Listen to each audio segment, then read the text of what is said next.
Ini muncul kepada sebagian tarekat.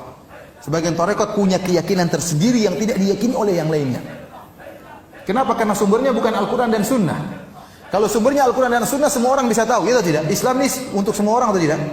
Rahmatan lil alamin. Semua orang boleh berakidah yang bagus. Mau berakidah bagus tinggal belajar Al-Quran dan Sunnah. Tapi ini ada sebagian tarekat, ini cuma kita yang berakidah seperti ini, yang lain nggak boleh tahu. Ya ini nggak benar seperti ini. Emang Rasul diutus untuk ente aja? Enggak. Kan untuk seluruh umat manusia. Sebagian mereka lebih ringan ada wirid khusus, tarekat yang lain tidak tahu. Kelompok yang lain nggak tahu. Umat Islam di alam semesta ini nggak tahu kecuali tarekat mereka, wirid khusus. Ini tidak benar. Saya pernah ketemu dengan guru saya, ibu guru SMA, hajian sama suaminya. Kemudian dia tanya sama saya, Ustaz, saya diajarin wirid oleh seorang kiai. Kata kiai tersebut, yang boleh tahu cuma kamu, tidak boleh kasih tahu sama orang lain. Suami pun tidak boleh tahu. Saya bilang itu bahaya, wirid sesat seperti itu. Masa suami juga tidak boleh tahu? Tidak benar seperti itu. Islamnya rahmatan lil alamin. Bukan untuk sekelompok khusus. Harus dari dia, jalur dia, tidak benar. Ya, semua orang ada Al-Quran dan hadis Nabi SAW.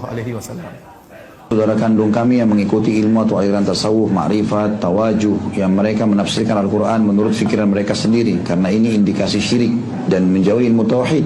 Ilmu mereka semakin dalam dan mengerikan berdasarkan ilmu cinta kasih dan Buddha. Ya, tentu saja ini sama saja dengan orang-orang muslim yang umumnya. Dan ini masuk dalam kategori dosa syubhat nih. Artinya mereka masuk dalam dosa yang syubhat. Mereka nggak tahu kalau mereka sedang berbuat salah. Bagaimana caranya orang ibadah kepada Allah? Teman-teman kita yang ikut tarekat, ikut tasawuf ini, mereka menganggap tidak butuh dengan syariat. Kita belajar ma'rifat. Ma'rifat belajar tentang Allah tanpa melalui syariat. Syariat untuk orang awam. Para sahabat belajar syariat, teman-teman sekalian.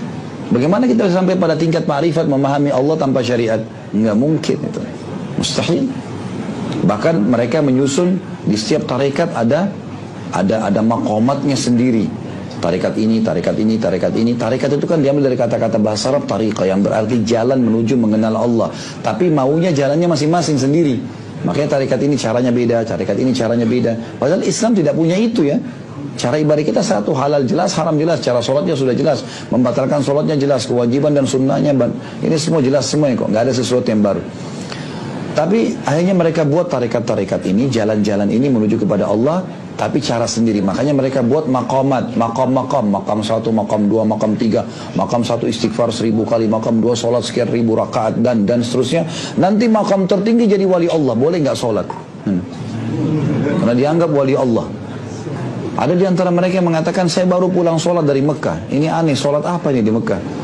Orang baru sholat Jumat lalu dia bilang saya baru pulang dari Mekah. Jumatnya Mekah belum loh, mundur 4 jam.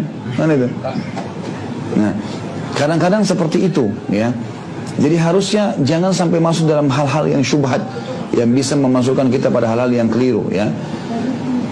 Maka ini Allahu alam caranya kita sampaikan apa adanya. Dan ada ceramah saya di YouTube tentang histori dan asal mula ilmu tasawuf dan ilmu tarekat ini. Teman-teman bisa ketik saja nama saya, ada tarekat dan tasawuf, nanti akan bisa ceramah itu cuplikan dikasih lah kepada beliau. Karena itu panjang kalau saya ingin jelaskan ya, dari awal kata etimologi suf itu apa, kapan munculnya di zaman Hasan Basri tahun 110 Hijriah, kemudian awalnya bagaimana muncul orang-orang yang membentuk tarekat-tarekat ini, itu ada historinya semua sebenarnya. Dan itu di Indonesia sendiri dipelajari di S2, di S3 dipelajari kalau orang belajar agama. Cuma sayangnya di kita yang dijadikan sebagai makalah ya, mendukung orang-orang yang salah ini, seperti Khallaj, orang yang dipenggal lehernya di zaman Abbasiyah gara-gara dia mengatakan ana huwa ana. Jadi dia menganggap maqam tertingginya adalah dalam ilmu tasawuf itu dia menjadi Allah, Allah menjadi dia. Begitu terdengar oleh para ulama, dilaporkan kepada khalifah.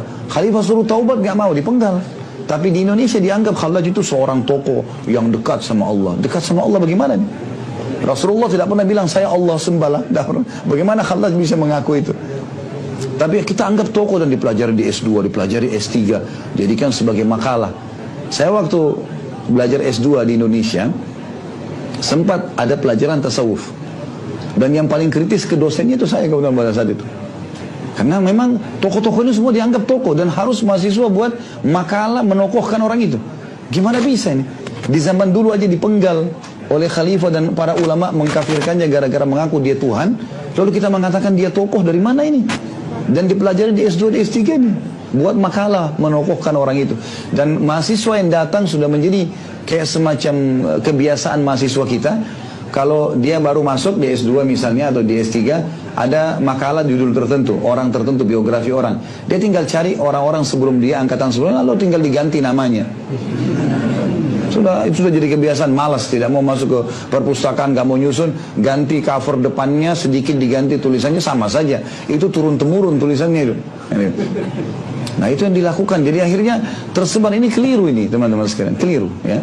Semestinya kita belajar yang benar gitu. Ini kita belajar yang benar. Dan kita tahu sebenarnya istilah suf muncul tahun 110 Hijriah. Di zaman Nabi SAW dan sahabat tidak pernah ada masalah ini. Nggak pernah ada sama sekali istilah suf. Tidak pernah ada hadis yang berbicara masalah suf itu sendiri atau tasawuf. Suf kain hijau yang kasar, tasawufnya adalah ilmu yang dibuat oleh orang-orang ini gitu. Dan kalau kita baca historinya kaget itu. Ya bagaimana yang membentuk pertama ilmu-ilmu ini dan tarekat-tarekat ini adalah orang-orang yang datang belajar kepada para ulama tabi'in, Sa'id ibn Musayyab, Sufyan ats-Tsauri, Atha bin Abi Rabah, ulama-ulama besar dari tabi'in. Tapi mereka memang datang dari kampungnya, dari Irak, dari Persia ya.